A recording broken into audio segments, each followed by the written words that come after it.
Welcome back to the channel. Today's video sees us leaving Rotterdam on a damp Saturday morning. If you haven't watched the first video of this trip, there will be a link up in the corner somewhere for you to click. So last night's accommodation was the AO hostel in the centre of the city, and after an extremely wet afternoon yesterday it was a welcome layover for the night. Underground bike storage, it was quiet, beds were comfortable, and most importantly we had just about enough space to hang all our wet gear and get most of it dried out for the day ahead. Let's go and see how we got on.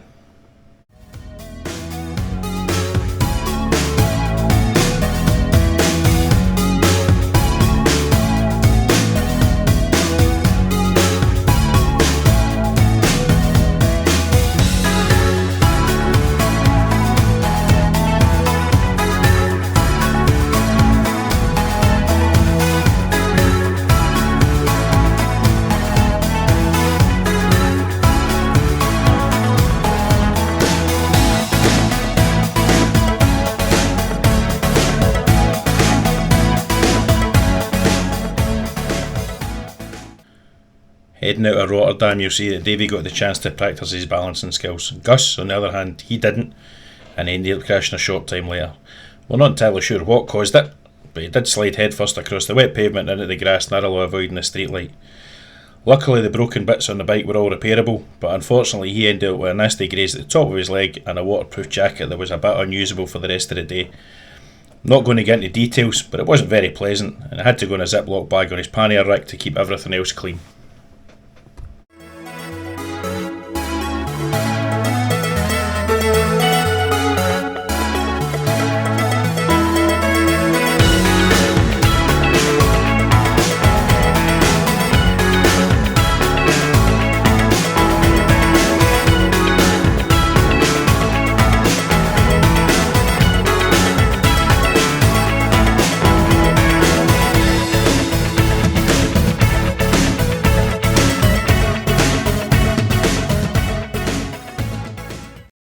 This was us just getting to the first of two ferry crossings over the lake.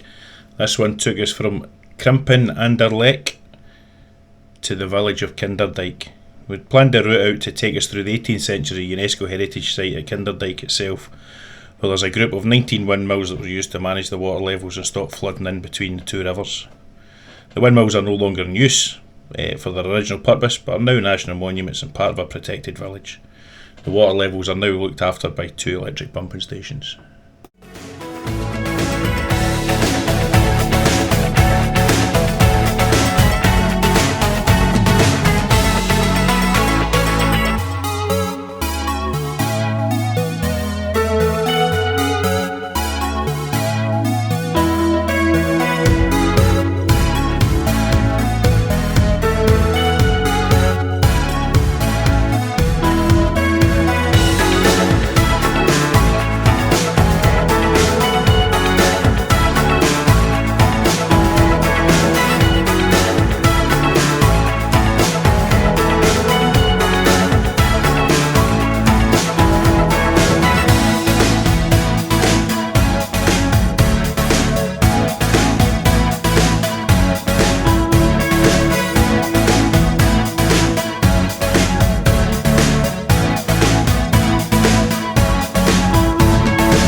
After leaving Kinderdijk, we stayed on the south bank of the lake and continued heading east. Other than the odd spit of rain, it had stayed mostly dry throughout the morning. However, we finally had to stop and get the jackets on when the rain decided it was coming back. Unfortunately, Gus's jacket was still safely wrapped up in a Ziploc bag after his earlier mishap on a verge, which meant he was about to get wet.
When the rain had just about stopped, we went looking for some lunch. Bread, ham, cheese and some beers were picked up from the supermarket to keep us going for the remainder of the afternoon. We also managed to find a bike shop and got Gus a very fetching plastic poncho to replace his missing jacket. But if you don't want to tell me now, I guess I'll never know. Here we go, turning all the wrongs into rights.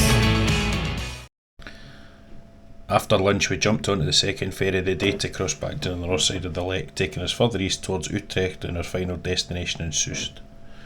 We found this interesting water feature with what appears to be small diving platforms as we came off the ferry. Can you tell me in the comments what you think it's for?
crossed over the old runway, taxiways and what appeared to be the concrete apron at Soest military airbase. The base was closed in 2008 and has been allowed to revert back to nature. Still owned by the military of the Netherlands and is the home to the National Military Museum as well as the home of the Amsterdam Glider Club.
The rain had stayed off most of the afternoon, which meant we were all dry enough to enjoy a couple of beers on arrival at the Stay OK hostel in Soest.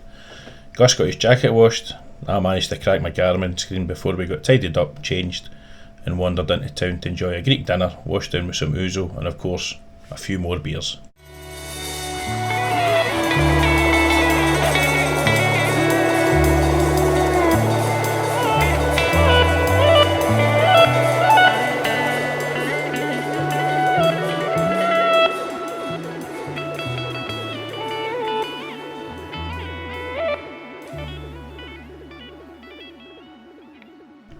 You might have noticed that there was no natural background noise to this video. I'd been halfway through editing and had separated out the audio to remove the bad language and the music that would have been in the background. That audio ended up lost when my SSD decided it didn't want to work any longer, so rather than trying to re-edit all the clips again, I've just gone with some background music and the voiceovers. I've also not been very good at speaking at all while filming. I'll have to get better at that in the future. Thanks for watching, don't forget to like and subscribe.